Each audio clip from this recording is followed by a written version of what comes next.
Another may sabaw pa rin ang aking lulutuin. Bawang, sibuyas, kamatis. Ayan, lagay ang kamatis. Lagyan ng tubig. 2 tasang tubig. Lagyan din ng asin, pampalasa. Kaunting pamintang durog. At ating tatakpan. Antayin kumulo. Ayan, kumukulo na.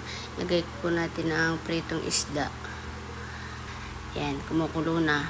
Lagay natin ang pechay. Ayan.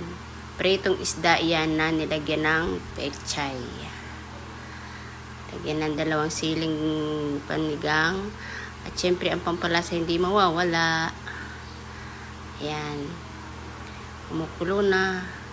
Luto na po ang ating sinabawang isda na may pechay.